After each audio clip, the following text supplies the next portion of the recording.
Let's say you're George Morrow and you have a collection of over 70,000 78 RPM records, and somebody says to you, what do you have by Hoagy Carmichael from the year 1930? Well, either you need another room this size full of 3x5 cards in about a week, or a personal computer, a database manager, and you get the answer in seconds. 6, Stewart.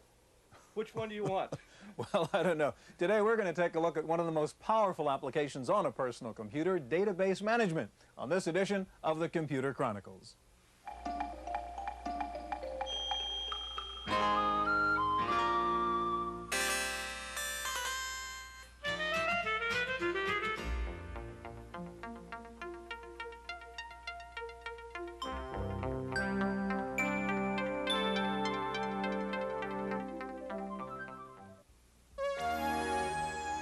The Computer Chronicles is made possible by Leading Edge, makers of IBM-compatible computer systems, including word processing with spelling correction, communication software, and Hayes-compatible 1200 and 2400 baud modems.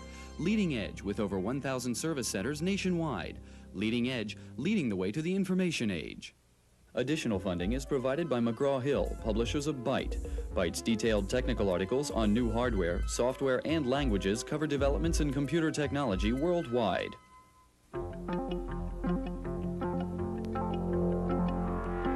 Welcome to the Computer Chronicles. I'm Stewart Cheifet, and this is Gary Kildall. Gary, we have a kind of museum of information storage devices here. You know, the good old-fashioned address book, you had your name and number in there. If you had maybe a little more complicated Rolodex system over here, files which you kept in your file drawer or your desk or something like that, maybe one of these big boxes with A, B, C, D going down here.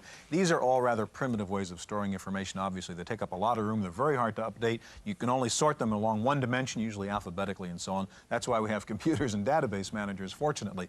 There are two basic versions of database managers, relational databases and flat file managers. Explain the difference between them. Well, Stewart, the flat file managers basically just take a sequence of records, names, addresses, whatever, sort them, make a mailing list, very simple operation. Relational systems are based in a very complete mathematical theory. Every piece of information is considered a table. Each line of the table is called an n-tuple. In mathematics, that's called a relation, and that's where the name relational systems come from. Here, this Rolodex, for example, might be considered a table. Name, address, phone number. Might have sales reports over here, geographical territories over here. We could take this table, extract the names, take this same table, put them together, and get a whole new table, take the table of geographical areas, and create yet another table and so forth. And eventually you might get a mailing list out of it. Okay, Gary, we're going to take a look at some of the top-rated database managers in both categories. We'll see the latest versions of DBase and RBase. We'll take a look at Q&A and PFS Professional File. Now, when you talk about database managers, business applications, you tend to assume you're talking the MS-DOS IBM world. Lots of Macintosh fans out there that think the best way to do database management is on a Mac. We're going to start out with a report on one rather large company that uses the Macintosh for its database management. Behind every successful office-bound PC is a software program that either speeds up or replaces tasks formerly done by hand. The accounting firm of Pete Marwick in San Francisco has found a way to do both and create a new communications link at the same time. Pete Marwick's graphic arts department has replaced paste-up and billing sheets with an all-Macintosh network, combining Odesta's multi-user Helix database with MacDraw and a LaserWriter to order, bill, and create graphic presentations in as little as 24 hours. The Helix database, running over an AppleTalk network, operates like an electronic assembly line, with the additional feature of moving in any direction or speed required. As work orders are received, they are entered into the database by client account, date of entry, and subject description. The client's rough sketch is digitally reproduced and stored on disk for later printing. The file moves through different stages, accumulating charges automatically according to the time spent on each task. The network permits each authorized user to verify the completion of each step before the final printout. At Pete Marwick, Macintoshes are almost as common as accountants, but in one department, they have found a way to turn a customer database into a department network.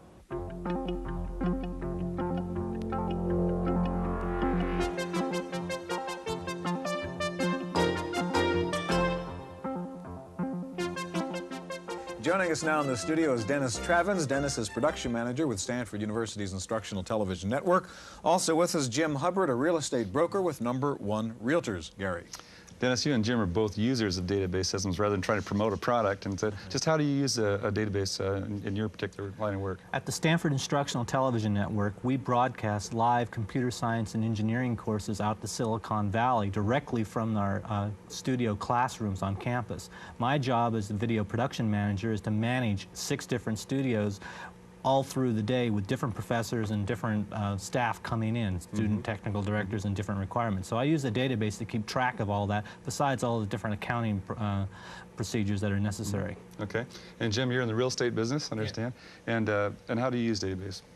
The database is used to keep track of the property owners that I'm working with. I take an area of 500–600 people and enter that information in the database as far as their addresses and this type of thing, along with their phone numbers, so that I can keep track of contacts that I have with them. Along with, I use the database to do mailings. I do a mail label, and I also do mailings merging with their addresses. Okay, now, you guys each use different systems, and we're going to start out, Dennis, with you. You use PFS Professional File. That's correct. And show us how you use it, and then eventually I want you to explain why you picked it. Okay.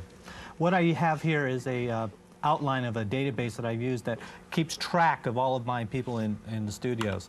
I'll punch in some of the data. The first few lines have the particular information about what the job number is. We go through all the functions. I also have a part in my database that keeps track of timesheets. Individual students will come in, enter their names. Offline, they will then put all their particular hours together. I can total them up here at the bottom.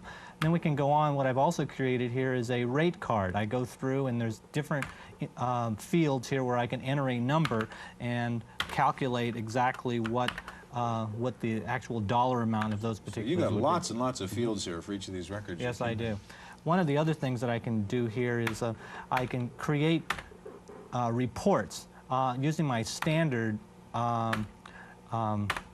database activities. Let's go through here one more time.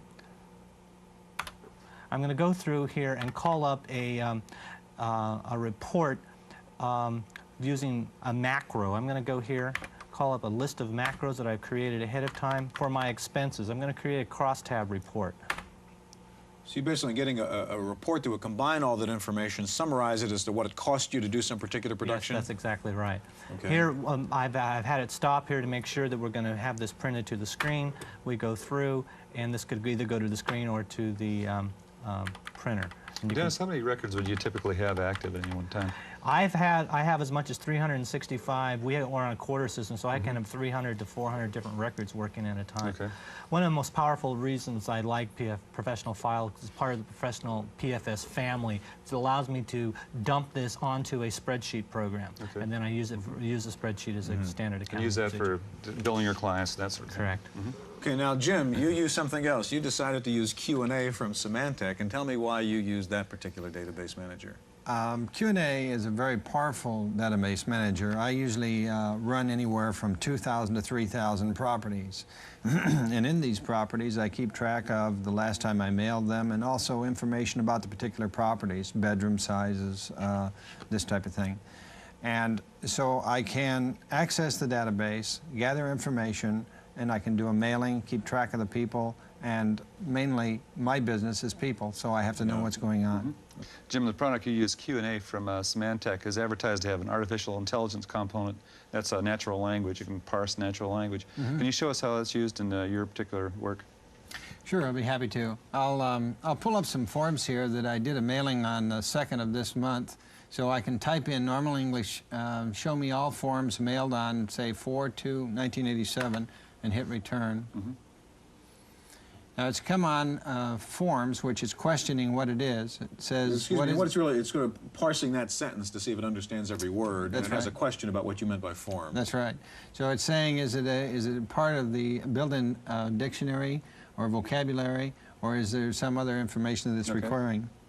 And if I ask it, now it's saying mailed. It says doesn't understand the word mailed, and probably the reason it doesn't understand it is that in the field it has date mailed, and so if I change that and put in date mailed, it will work.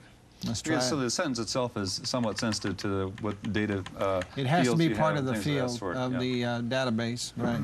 Okay, and you could teach the program to accept forms mailed, for example. That's right? correct. Mm-hmm. Okay. So if I add date, Well, you have to back up there. You think it'll understand okay. that? Right. Let's I see think what it happens should. now. Let's see what happens. Because that now. happens to be a field name, I guess, date mailed is. Okay, Well, it's asking forms. for forms again. So it didn't learn from the last time you told it what you meant forms was anyhow, did it? Okay, you're right. It understood at that time. So it understood it because it was part of the database itself, or a field in the database, because that's all it's understanding. So the idea, well, first of all, this is running off a floppy disk, so it's a little bit slower than, it's a little disadvantaged in this case. Okay. There's the forms that, or all the property that I mailed on the 2nd of this month. Okay, yeah, and the virtue of Q&A, really, and we haven't perhaps shown the best example of it here, is your ability to just enter those kind of natural language answers and query your database and get back reports along a variety of fields and dimensions and so Right, on. absolutely. And as you use this in your practice of selling real estate, I mean, you're happy with what this does for you. Does a real fine job. It has a nice word processor, and of course the artificial intelligence is nice for changing and adding like we're doing here. And also it's great for doing a report. When I do a mailing, I like to keep track of who I mailed property to, so I can ask the artificial intelligence to run a particular report or run a mailing report, which I'll do now and show you.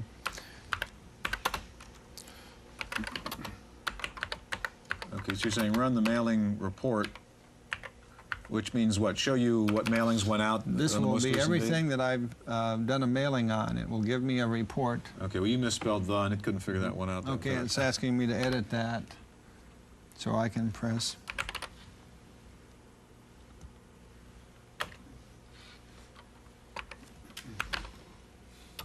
Okay, so you've changed the word. Now let's see if it understands that. And it's saying, shall I Right. do the following, run the mailing report? Say yes, and it runs the report showing all of the properties that I've mailed, including the date that I mailed them.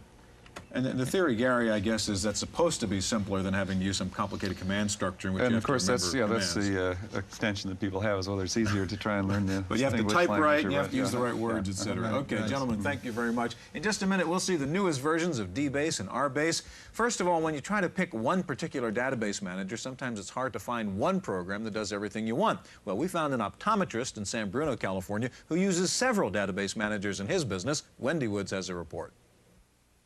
Optometrist Dr. Gordon Epstein needed a computer system to handle the needs of his busy San Bruno, California practice. He tried but wasn't satisfied with any of the software designed specifically for optometry. So he put together his own. Custom named iBase, Ashton Tate's DBase database product is the workhorse of his office. With it, his staff can track inventory, patient accounts, schedule his appointments, and much more. The computer is a means in which I can make the rules. And if they don't obey the rules, then the machine doesn't compute. And it's also a means of communication between us, because they can advise me on how they want the program to operate. All of this required plenty of research, and the job isn't finished yet. The doctor recently added Paperback Software's new VP Info to his system. With it, he can compare the time it takes, for instance, to receive supplies from different vendors, or determine which activities bring in the most money. As with many businesses, optometrists are at a crossroads. Caught between changing technology and the limits of various software packages, there's a great deal of confusion, which is why Dr. Epstein, like thousands of others, has had to become as good in computers as he is in his profession. In San Bruno, California, for the Computer Chronicles, I'm Wendy Woods.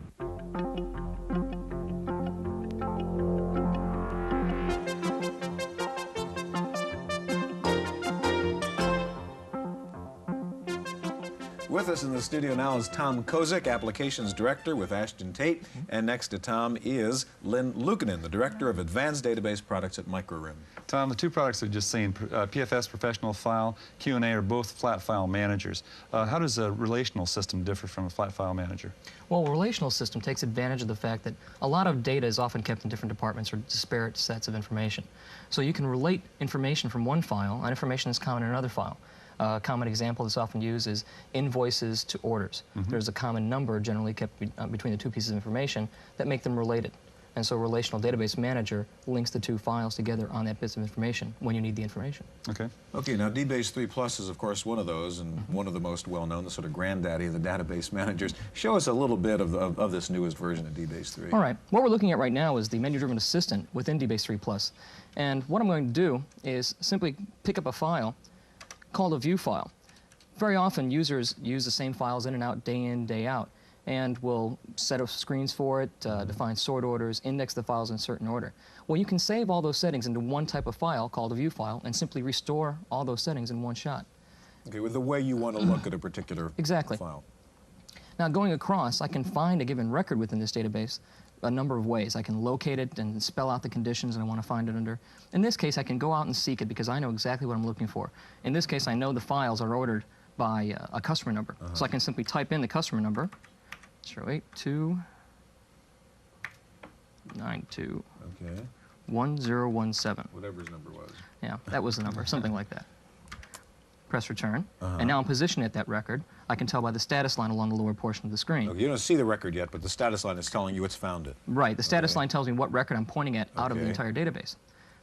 Pick the edit function, and I can see I'm in one of the pre-created screens. And I can look at the record, and I can page through multiple screens that I've created. And you can create these screens using features of the assistant or with our applications generator, simply paint what you want on the screen, choose the field you want to put out there. Let's step out of there for a second. And you can find information or sift down information. Obviously, DBase is a package that's meant to handle millions of records at a time, and it's kind of hard to work with that many pieces of information. So you can filter down information by creating what's known as a query. Selecting the query, and we'll go ahead and call one Chronicles. Press return, and we're prompted with what we call our advanced query system. I can pick a field, and I can find information on a number of varieties of information. In this case, pick operator, and I can find information that matches, doesn't match, maybe begins with a character, ends with a character. In this case, I'll take something simple. It contains a word. I remember that there's a word out there that contains the word, or a record out there contains the word group. Simply type in group in quotes because it is text information. Press return. Now I can cursor over to display, and DBase is going to search through the database and find the records that meet that condition. After that, I could then say, okay, set the filter to this file. And DBase would limit the database to only the records that met this condition. So it's easier to work with a smaller set of data at a time. Let's go ahead and step out. All the time I've been walking through the features of the assistant, DBase builds a command line along the lower portion of the screen. For example, if I said to pick another view, it says set view to, and we'll build the commands along the lower portion of the screen. Those are the same commands the user would type in at the dot prompt if they were writing a program. So it's prompting you all the way along. You can also step through the commands that I've used since I've been in DBase, and those are kept in a history buffer. And I can even save those to another file and basically write a program by walking through all the menus. Tom, I know you also have security code aspects of this you can do. We don't have time actually to get into that. If you can get out of DBase 3, and I want to talk to Lynn a bit about RBase. RBase is the other biggie, of course, in the relational databases. How does the approach of RBase differ from DBase? Well, I think probably the primary way that we're different is that we provide additional tools with the database that allows the users to automate some of the functions that they're doing, such as we've got Application Express, which allows you to automate your applications. We've got Forms Express, which allows you to create very complex forms without programming, or reports, very complex reports without programming. Okay. You have a problem getting out of DBase 3? No, just stepping out right now. No, okay. So what I'm going to ask you to do as soon as Tom gets out of DBase is give us an example of some of that. Lynn, what's the big improvement in RBase System 5 over the original RBase product? Well, there have been lots of different changes. I think the Forms Express and Reports Express and Application Express has really expanded the product. It is, we've added the multi-user capability. There are all kinds of new financial functions that are inherent. So we've got RBase up and running now. Maybe you can run through that for us. Surely. What I'll pick is Application Express, and what I've already done is created an application, and I'm going to actually go in and modify an application that I've already created. It's called Demo. It's reading in the ASCII file into the buffer. We're going to change the menu actions for the main menu. We are going to review. We don't need to review all the actions. We're going to only make a change to one particular action. It's going to be action number 5. Excuse me. So you're trying to get down to print reports? I'll say no. Okay. Okay.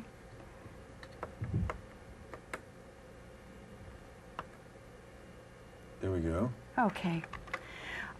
Just as when we build an application, we're going to actually modify the application in the same way. We simply highlight the action that we want this particular menu to be for print reports.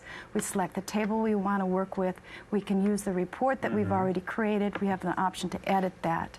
We can sort the information in ascending or descending level.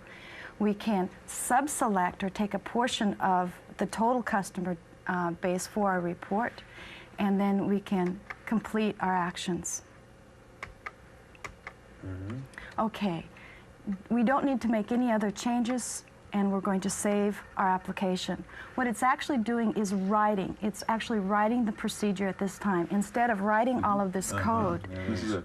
right, it's actually writing it for us. The benefit to the user is that it's bug-free code. We don't have to go in and debug it. Okay. What we'll do now is come out of Application Express, and as we choose RBase from the main menu, the application that we are just working on and modifying will come up on the screen. So I guess in both your cases, you've really made these programs, these database managers, easier to use and not have to be quite sophisticated a programmer to get anywhere as an end user of these products. Now, there's a question, I guess, for both of you. It's recently, IBM announced a long-term strategy that they're going to have a relational database system and standardizing on SQL. What effect does that have on your companies? Well, we've announced that we're going to follow two different paths. We're going to continue to develop software for the path being the 8088 and 8086 based machines, and we're going to take advantage of the new environments as well as follow the new operating systems in the 80286, 80386 environments as well. Okay. Well, not only has IBM announced a SQL database, but it's actually what it's announced is a database that's inherent as part of the operating system. Yeah. Okay, and what Microrim is doing now, as we've already shown with Application Express, is we're really developing the tools that can set upon a database. We've chosen RBase as that structure. Why can't it be used for another database? Right. Okay. Tom, Lynn, thank you very much. That's our brief look at database managers. Stay with us. We'll have this week's computer news in just a moment.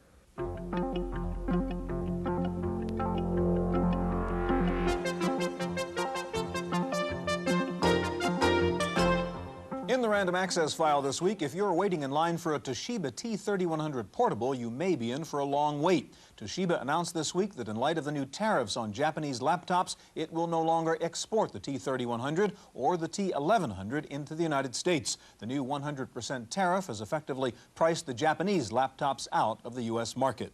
The good news is that Data General has released a new laptop, the DG12T. It has a Super Twist LCD display with a backlight that can be turned on or off and a 10 meg hard drive. It has a dual-speed CPU, one floppy drive, and it weighs in at 12 pounds. This is a good time to be buying an IBM XT. With the introduction of the PS2 computers, IBM has slashed prices on the XT. You can now buy an XT including monochrome monitor for under $1,000. That is clone territory. The first major report on the new IBM PS2 computers is out from Future Computing, the Dallas-based research firm, and IBM gets good grades. The 35-page report says the question is now not whether, but when IBM will reestablish its leadership in the personal computer field. Meanwhile, back at the clone ranch, the clone makers are hard at work. Phoenix Technology says it may have a PS2-compatible ROM BIOS chipset in 6 months. Chipsen Technologies and Paradise Systems, two other would-be clone suppliers, reportedly had PS2 machines apart and under analysis the morning of the IBM announcement. Plus Development, makers of the hard card, have just announced a new 40-megabyte version of the hard drive on a board. It's out now and priced at $11.95. Time for a look at software in this week's review from Paul Schindler. You know, you might as well throw away your data if you store it on a hard disk you never back up. Because, as sure as the Great Quake in California or the next New York blackout, someday your hard disk will go south and you'll be left holding the bag. If you own an Apple Macintosh with a hard disk, you need HFS backup. Now, it opens with a nice animated graphic which shows clearly what the program does. It backs up all kinds of files from the hard disk to floppies. HFS backup is flexible. You decide what to back up. Changed files or selected files. Plus, you can print a list of files and track a lot of information about them that the Mac normally doesn't reveal. Of course, HFS Backup tells you how many disks are required before you start the backup so you can format enough to finish. HFS backup for the Apple Macintosh, $50 from Personal Computer Peripherals Corporation of Tampa, Florida. For the Computer Chronicles, I'm Paul Schindler. Aldus Corporation, makers of PageMaker, will go public with a $32 million stock offering. 2 million shares will be put on the market.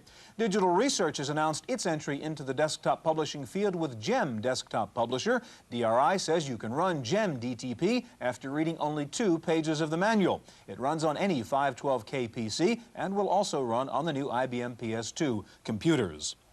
A high school in Alabama decided to use some desktop publishing software to create its own blank report card forms. The trouble is, some hackers got onto their classroom PCs and duplicated the report cards and started selling blanks to other students. The hackers have been expelled, and the school is designing new counterfeit-proof report cards. In Germany, computer poker machines are popular. There are 160,000 of them scattered throughout the country, but some German hackers cracked the code of the machines and were able to predict the machine's sequence of play, creating a slew of winners. The hackers have been selling their discovery to German gamblers, and programmers are hustling to reprogram the machines. Finally, what do executives do with their PCs anyway? Well, a study by Epix, a PC software house, found that 40% of executives use their office PCs to play games, an average of 15 minutes a day. An Epix executive said he's not sure that's such a bad idea. He said taking a needed break and playing a game probably increases overall productivity. That's it for this week's Chronicles. We'll see you next time. The Computer Chronicles is made possible by Leading Edge, makers of IBM-compatible computer systems, including word processing with spelling correction, communication software, and Hayes-compatible 1200 and 2400 baud modems. Leading Edge, with over 1,000 service centers nationwide. Leading Edge, leading the way to the information age. Additional funding is provided by McGraw-Hill, publishers of Byte. Byte's detailed technical articles cover the latest in microcomputer technology throughout the world. Byte, the international standard.